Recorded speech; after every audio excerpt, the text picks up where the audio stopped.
Fala pessoal, tudo bem com vocês? Seja muito bem-vindo a mais um vídeo. Se você não me conhece, eu me chamo Pablo Cocino e no vídeo de hoje nós vamos dar início a uma série aqui no canal que é falando das pessoas mais ricas da história que já teve, do mundo antigo e do mundo moderno também. E para começar, hoje nós vamos falar de Mansa Musa. Segundo a revista Times, ele foi descrito como o homem mais rico da história, sendo impossível descrever o tamanho da sua fortuna. Só para vocês terem uma ideia, o segundo homem mais rico da história foi o imperador romano Augusto César, que acumulou uma fortuna de 4,6 trilhões de dólares, e Mansa Musa foi muito mais rico que ele, sendo impossível descrever. Então, roda a vinheta.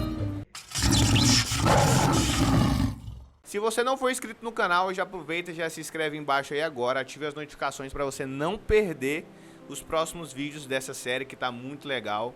Deixa um like que isso ajuda muito o canal, faz com que o YouTube impulsione o canal para mais pessoas, e deixa um comentário aí embaixo do que você achou desse vídeo, tá bom?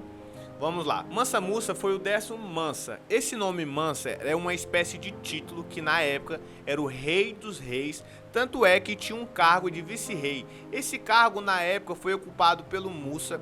O seu antecessor era o Abacar II, que acabou indo fazer uma expedição. Era um costume que eles tinham e faziam várias expedições, como eles eram um povo que acreditava na tradição da Meca, eles sempre faziam essas peregrinações até a Meca ou até outros locais. E no caso, o rei de Mali decidiu ir até o Atlântico para explorar os seus limites, e nisso nunca mais voltou. Então, como o poder estava vago, existia uma regra que o vice-rei ocuparia então esse novo cargo, e quem era o vice-rei? Musa, que entrou no poder e subiu ao trono em 1302. Ele assumiu o império ocupando o terreno desses países hoje em dia: Mali, Mauritânia, Senegal, Gâmbia, Guiné, Burkina Faso, Niger, Nigéria e Chad. Era um território bem grande, ocupando uma espécie de cerca de 1,2 milhões de quilômetros quadrados, e tendo dentre eles gigantes minas de ouro. Era tanto ouro que poderia até ser considerado quase água. E Musa fez algumas coisas muito importantes na época também para Mali, e dentre elas foi anexar um território chamado Tambuktu, onde inclusive construiu um palácio e construiu também uma mesquita. Então ele fez construções muito importantes. Teve também uma universidade que na época abrigava até 25 mil alunos, e depois que ela foi fechada, ela virou uma espécie de biblioteca, que na época era a maior biblioteca do continente, e ela tinha cerca de 1 milhão de livros. E além de investir em uma boa estrutura para o seu reinado, ele investiu em adquirir partes importantes ali para os negócios. Por exemplo, ele foi atrás de boas rotas de negócios e adquiriu para ele todas as boas rotas para o mar Mediterrâneo. Então, ele é o cara que, além de ter muito ouro, ainda tinha bons negócios, o que fazia ele só prosperar. Mas nessa época ele ainda não era tão conhecido na Europa, porque a Europa nessa época só estava preocupada com ela mesma ali durante o século XIV. Mas enquanto isso, Mansa Musa estava muito bem. Em 1324, ele faz uma peregrinação para a Meca. Muitos muçulmanos fazem essa peregrinação. Ele ficou mais de 6 mil quilômetros de distância da Meca, saiu com uma tropa gigantesca de pessoas e viajou até lá.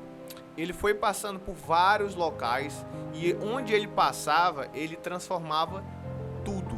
Para ele poder passar esses 6.400 quilômetros até chegar na Arábia Saudita, levou 60 mil pessoas. Das 60 mil pessoas, tinha 12 mil escravos, e isso daqui é uma parte muito importante da história dele, porque ele, assim como todos os outros imperadores da época, utilizavam escravos. Não era uma coisa que só outros faziam.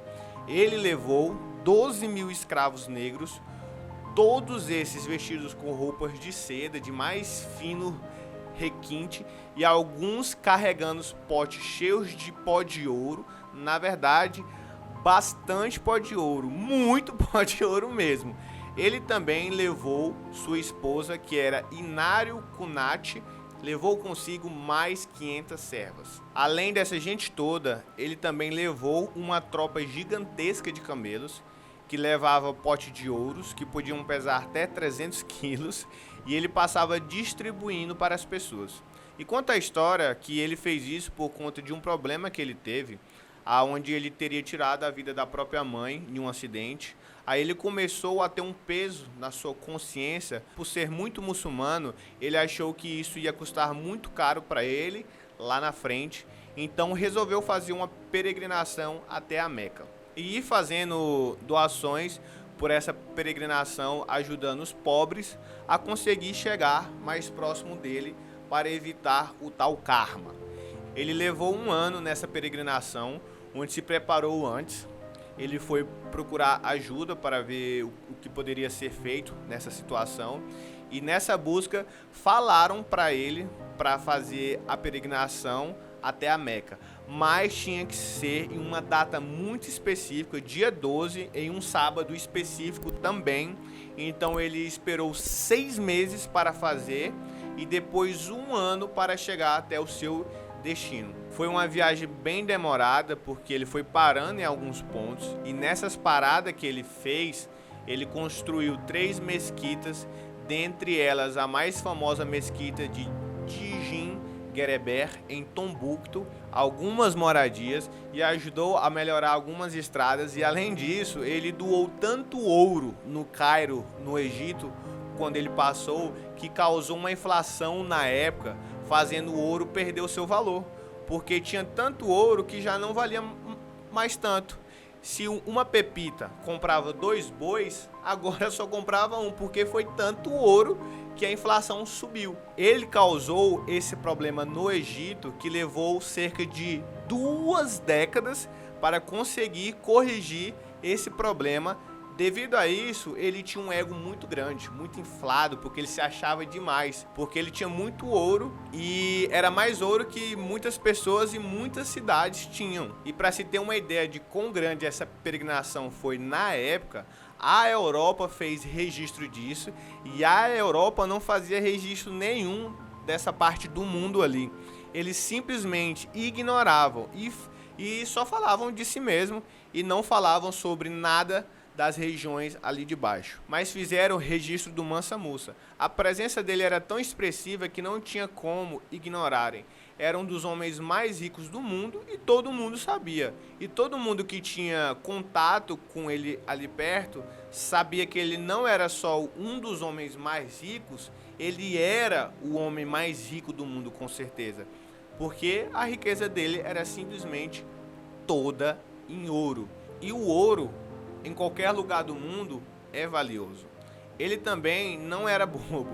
Durante essa peregrinação, ele fez como os pescadores fazem, jogou a tarrafa, aproveitando, e pegou os melhores arquitetos, os melhores estudiosos, e foi trazendo com ele. Inclusive, trouxe 4 parentes direto do profeta, da sua religião, para poder abençoar a sua trajetória até Mali e também abençoar todo o seu império. E depois disso, ele ainda foi responsável por fazer vários comerciantes de todo o norte, de todo o oeste da África e ainda do sul da Europa se mudarem para Mali. E na época, as pessoas do Mediterrâneo começaram a sair de lá para ir para Mali também. As pessoas estavam deixando de morar na Europa, que sempre foi estimada acima ali da África, né? E as pessoas estavam indo para a África porque tinha muito mais riqueza e estava tendo uma inversão das coisas. Agora, imagina se essa inversão tivesse continuado até os dias atuais. O mundo que a gente conhece hoje seria completamente diferente. Então, ele acabou falecendo em 1337, quando ele completou os seus 25 anos de reinado, e ele deixou um bom legado. Muitos reis durante a época não conseguiram fazer nem um terço do que ele fez, e ele expandiu o território ele anexou territórios a ele e levou a urbanização para esses territórios, e o seu trono foi sucedido pelo seu filho Magadhan I. E o vídeo de hoje foi esse, onde nós contamos a história de Mansa Musa, considerado o homem mais rico de todos os tempos. Se você ficou aqui até o final, peço para você deixar o seu like, se inscrever no canal, ativar os sininhos para você não perder os próximos vídeos. Tá sensacional essa série de vídeos. Então, se você não me segue nas redes sociais também, tá o link tudo aqui abaixo. E valeu, até o próximo vídeo. Storybox Audio.